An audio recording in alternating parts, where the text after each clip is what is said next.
So Matteo, this one over here, he was 16 months old. He was diagnosed with a rare bladder cancer called rhabdomyosarcoma. He was about 20 pounds. He was very, very tiny.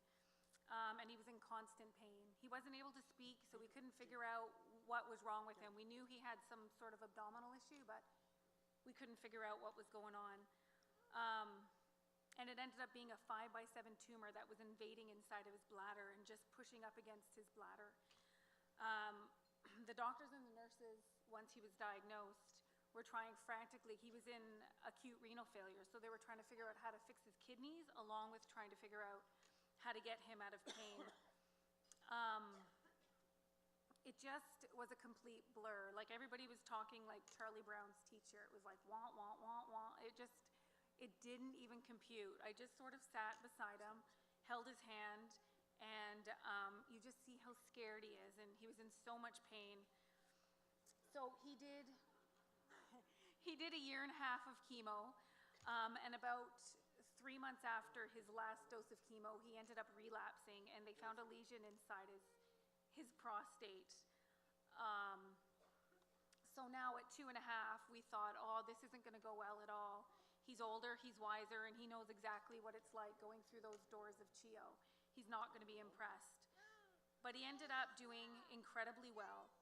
He fought with a smile, and we stood tall beside him, tried not to show any fear, and we kept on trucking. We just kept on moving. And then, as we were still in that fight mode, when Matteo had relapsed, he was in another year and a half of protocol, but I was pregnant and had given birth to Nico, so I literally handed over my newborn to my mother and had to stay at the hospital, which I have to say, for anyone trying to pick between a child, it's horrendous. But I knew that Nico wouldn't remember, but Matteo would remember me being by his side all that time. So I went with Nico, and I just lay there with him until, we could figure out what was going on.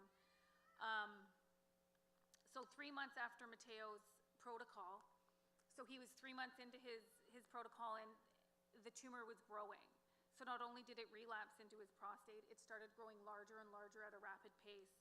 So they took very aggressive matters, and they took away his bladder and his prostate. So he had surgery to remove his bladder and his prostate when he was 2.5. And the horrible thing is he's allergic to morphine, so there's not a lot of other drugs you can give a child of that age. So the pain was phenomenal. It was absolutely horrendous. There was nothing we could do to get him out of the pain. He didn't walk. He didn't speak. He actually started walking about last year and a half ago. So now all he wants to do is run. I want to run. So that's all he does. Yeah, he just wants to run. Let's see here.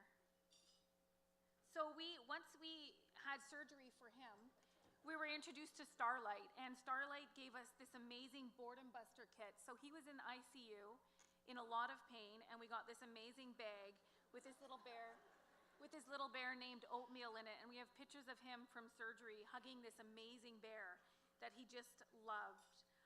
And also, he was in isolation a lot, and there was this huge device that, what do they call it?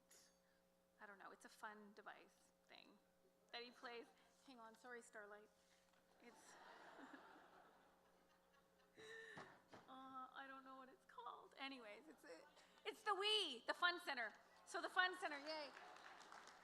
So he had the Fun Center put up into his room, and I swear to God, you guys, this kid could barely sit up. He was bedridden. He barely could move, and he would sit up and play Mario Brothers, and he would be laughing down the hall. Like, it would be the only thing that would get this child up. It was absolutely amazing. And if you ask him if he had been in hospital, he says, all I remember doing is playing Wii. So incredible, incredible. Starlight was amazing. And also, Starlight took him, because he can't go out, he was so ill that they were able to get us out to movies and all these other activities that other children in treatment can go to. So he saw his first movie through Starlight at the movie theater. He was able to go to holiday parties, water park adventures, amazing, and I felt safe because, you know, I'm totally stressed out at this point, right? So you totally feel safe when there's other children that are in the same place with you, and you know that they aren't going to get ill, and that it's clean.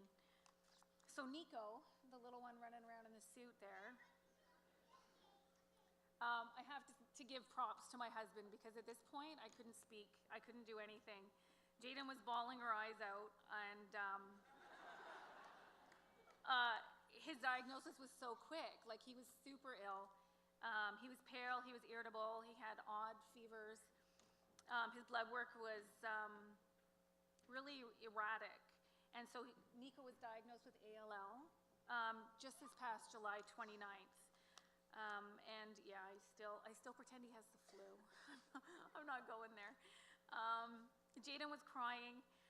I had no clue what to do. I felt really bad. I didn't know how to comfort her because I was completely drugged up.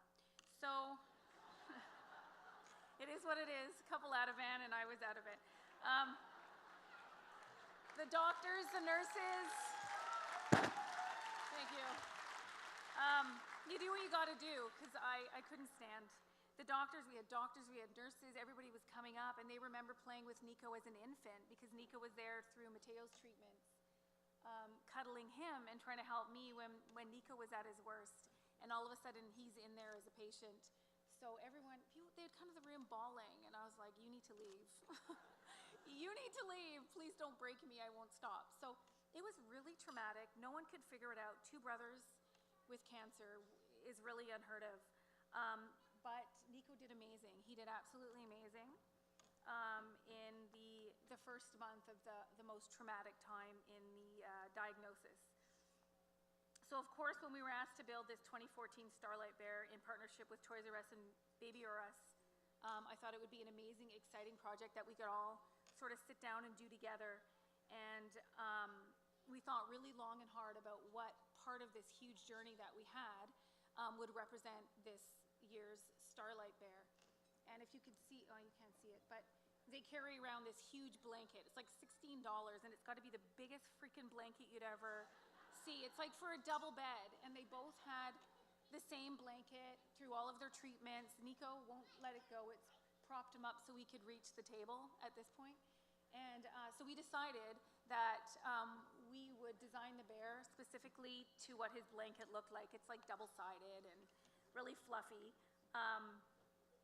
So that's exactly what we did. We did a double-sided bear that felt just like his blanket. And now my mother, Nico, I handed Nico over to my mom, and she's got, you know, grandmas have their odd idiosyncrasies.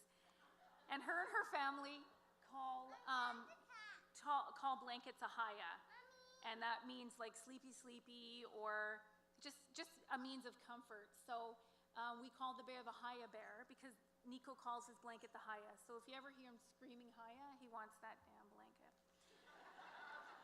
So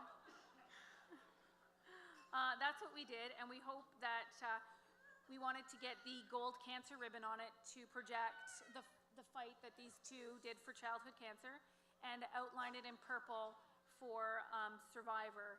And that would be all childhood illnesses, every child fighting for an illness, and a survivor color for them as well. And in a quick wrap up, I just wanted to thank everybody for being here. And that gives us faith when everybody comes together and helps out and helps the community, and strangers helping strangers, really. And also wanted to give props to all you blood donors out there. Thank you so much. Matteo's had 45 blood transfusions. He's had 25 platelet transfusions. He would absolutely not be here without blood donors. So thank you so much. And Nico's had 2. But either way, so thank you guys.